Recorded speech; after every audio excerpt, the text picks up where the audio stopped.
Welcome back to Striver's A to Z DSA course. आज की हमारी प्रॉब्लम है कनाडा एल्गोरिथम का हमें यूज़ करना है। कार्डान्स एल्गोरिथम को यूज़ करके मैक्सिमम एवरेज सम हमें यहाँ पे फाइंड आउट करना है। फोर्थ प्रॉब्लम है हमारी medium level of arrays problem की। टिक मार्क कर लेते हैं, हमारी प्रॉब्लम पर आ जाते हैं, प्रॉब्लम को समझते, प्रॉब्लम होती क्या है, प्रॉब्लम है क्या एक्चुअल में।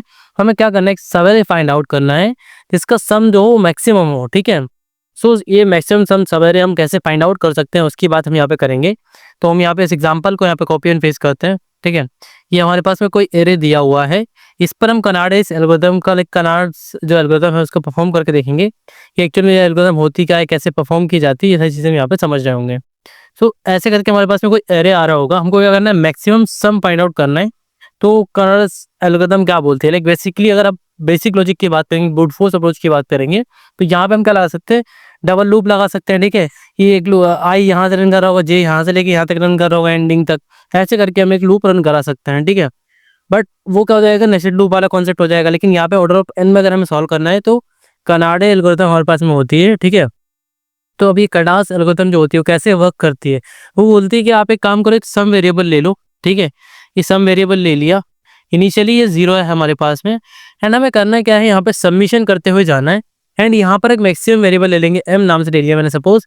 एंड इसमें क्या करूँगा, मैक्सिमम जो जो वैल्यू आती जाएगी उसको मैं यहाँ पे स्टोर करूँगा। अब इसका कॉन्सेप्ट होता है कैसा, देखो यहाँ पे समझते हैं यहाँ पे। ठीक है, तो इसको एक बार रन करा के देखते हैं, ड्राई रन करके देखते हैं कि एक्चुअली में लॉजिक काम कैसे करता है। पहले एलिमेंट पे आया, इसका सम ऐड करूंगा इसमें, तो ये हो जाएगा कितना, -2। कितना हो गया मेरा, -2 हो गया। देन -2 होने के बाद में देखूंगा कि यहाँ पे क्या है, मान लो कि कुछ भी ऐसी एलिमेंट है कि पहली बार में मैक्सिमम आ जाएगा। सो एम में क्या है यहाँ पे, अब मुझे मैक्सिमम फाइंड आउट करना है। तो -2 और मैक्सिमम क्या आएगा, यहाँ पे -2 आ जाएगा स्टार्टिंग में। ठीक है, -2 आ गया, उसके बाद में 1 आया। तो ये एक कंडीशन और हमें यहाँ पे लेके चलनी होती है कि अगर यहाँ पे जो सबमिशन है वो अगर नेगेटिव होता है तो हम क्या करते हैं, उसकी जगह पे 0 को रख देते हैं। तो उसकी जगह पे मैंने यहाँ पे 0 को रख दिया। मेरे उसके बाद 1 आया, तो 1 को यहाँ पे ऐड करूंगा, तो यहाँ पे मेरे पास में क्या जाएगा, 1 आ जाएगा। अब मैक्सिमम चेक करूंगा, -2 और 1 में से कौन मैक्सिमम है, तो 1 मैक्सिमम है, तो 1 यहाँ पे मैंने ले लिया। देन यहाँ पे -3 मेरे पास में आया, तो इसमें -3 ऐड करूंगा, तो ये कितना हो जाएगा, -2 हो जाएगा। -2 हमारा क्या हो जाएगा, इन दोनों में ग्रेटर कौन है, 1 ही है, तो 1 रहेगा। बाकी अब यहाँ पे माइनस में वैल्यू आ गई, तो इसको हम क्या कर देंगे, 0 कर देंगे। देन हमारा आई यहाँ से मूव फॉरवर्ड करके यहाँ पे आ चुका था, यहाँ पर आ चुका था। ठीक है, अब आई हमारा यहाँ पे आ जाएगा 4 पर। देन सिंपल यहाँ पे मैं क्या करूँगा, 4 को ऐड कर लूँगा, 4 मैंने ऐड कर लिया। देन मेरा सबमिशन मैक्सिमम क्या हो जाएगा, 4 हो जाएगा। ठीक है, उसके बाद में मैं यहाँ पे क्या करूँगा, -1 करूँगा, तो ये हो जाएगा 3। ठीक है, फिर उसके बाद में क्या करूँगा, +2 करूँगा, तो ये हो जाएगा मेरा 5। अब मैक्सिमम क्या हो जाएगा, यहाँ पे 4 की जगह पे 5 हो जाएगा। ठीक है, देन उसके बाद में एक और ऐड होगा, तो यहाँ पे कितना हो जाएगा, 6 हो जाएगा मैक्सिमम। तो मैक्सिमम मेरे पास में कितना आ जाएगा, यहाँ पे 6 आ जाएगा। ठीक है, फिर मैं यहाँ पे क्या करूँगा, -5 करूँगा। ठीक है, तो यहाँ से कर दूंगा -5, तो यहाँ पे मेरे पास बचेगा 1। सिर्फ ये 4 प्लस होगा तो ये कितना हो जाएगा, 5 हो जाएगा। तो यहाँ पे मेरे पास समझ में क्या है, हमको मैक्सिमम हमारे पास में क्या आ रहा है, 6 आ रहा है।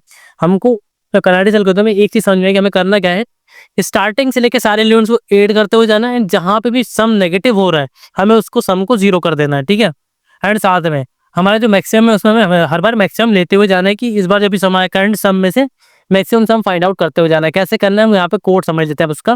देखो, सबसे पहली चीज, कितने वेरिएबल में यहाँ पे यूज कर रहा था, मैं 2 वेरिएबल यहाँ पे यूज कर रहा था।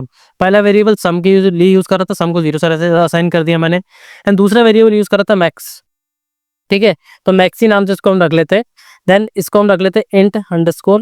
अब इसमें मैक्सिमम फाइंड आउट करना है, तो इंट अंडरस्कोर मिन रख लेते हैं हम। ठीक है, ये हमने इसके अंदर वैल्यू रख ली। अब इसके बाद हमें करना क्या है, सिंपल हमने समझा कि हमें एक लूप लगाना है। ऑटो, एक काम करते हैं, इसको ये वाले लगाते हैं, इंट आई ऑटो वाला लगा लेते हैं। अभी वैल्यू से हमें मतलब है, इंडेक्स का कोई काम नहीं है हमारे पास में, तो इंडेक्स हम कोई बात नहीं करेंगे अभी। सो आई कॉलन कर लेता हूँ मैं नम्स। ठीक है, नम्स में मैंने ये एरे चला लिया। फिर मैंने क्या समझा था कि जब भी मैं आई मेरा किसी एलिमेंट पे आएगा तो उसको मैं ऐड करूंगा सम के अंदर, तो sum plus equal array of sorry sum plus equal I कर लिया मैंने। देन इसके बाद में मुझे यहाँ पे चेक क्या करना है, मैंने ये समझा था कि मुझे चेक मतलब मैक्सिमम फाइंड आउट करना है यहाँ पे। ठीक है, क्या करना है, मैक्सिमम फाइंड आउट करना है मुझे। सो मैं मैक्सिमम फाइंड आउट कर ले तो क्या करूंगा, MX, या फिर हम यहाँ पे कंडीशन आगे भी चेक कर सकते हैं कि अगर हमारा जो सम है वो ग्रेटर देन हो जाता है, सम ग्रेटर देन मैक्सी होता है, तो हम यहाँ पे क्या करेंगे, मैक्सी इक्वल सम कर लेंगे। मैक्सी इक्वल सम कर लेंगे, सॉरी मैक्सी इक्वल सम। तो ये हमारा काम हो गया, मैक्सी इक्वल सम मैंने कर लिया। फिर इसके बाद में हमने एक और चीज समझी थी कि जब भी हमारा जो सम है, सम लेस देन 0 होता है, तो हमें यहाँ पे क्या करना है, सम इक्वल 0 करना है। सिंपल टास्क हो गया, एंड लूप के बाहर आके हमें यहाँ पे रिटर्न कर देना है मैक्सी। तो ये हमारा बेसिक सा ऑपरेशन था जो हमें यहाँ पे परफॉर्म करना था, जो हम यहाँ पे कर चुके हैं। अब इसको एक बार रन करा के देखते हैं कि हमारा कोड सिंपल टेस्ट कैसे वर्क कर रहा है, नहीं कर रहे हैं।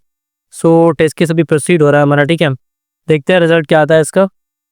सो टेस्ट केस अभी भी प्रोसीड हो रहा है, लेकिन मतलब जो सिंपल टेस्ट केस चेक हो रहे थे ना, यहाँ पे हमारे तीनों सिंपल टेस्ट केस पास हो चुके हैं। सिंपल रन पे, सॉरी सबमिट पे यहाँ पे मैं क्लिक करूंगा ना, हमारे कोड को मैं सबमिट करके चेक करूंगा कि हमने जो कनाडे एल्गोरिथम का लॉजिक समझा है वो एक्चुअली वर्क कर रहा है या नहीं कर रहा है, ठीक है। सो ये यहाँ पे एक्सेप्टेड हो चुका है हमारा सोल्यूशन, जितने भी टेस्ट केस क्वेश्चन पे लगे थे। अब ये वाला प्रॉब्लम तो हमने यहाँ पे सॉल्व कर लिया। इसका नेक्स्ट जो प्रॉब्लम है वो इसका एक्सटेंडेड वर्जन है, ये भी बहुत ईजी तरीके से हो जाएगा। एंड कनाडे एल्गोरिथम का यूज करके हम इसको सॉल्व करने वाले हैं नेक्स्ट वीडियो में। You will meet in the next videos or the next Star Wars A to Z DSA course. Thanks for watching.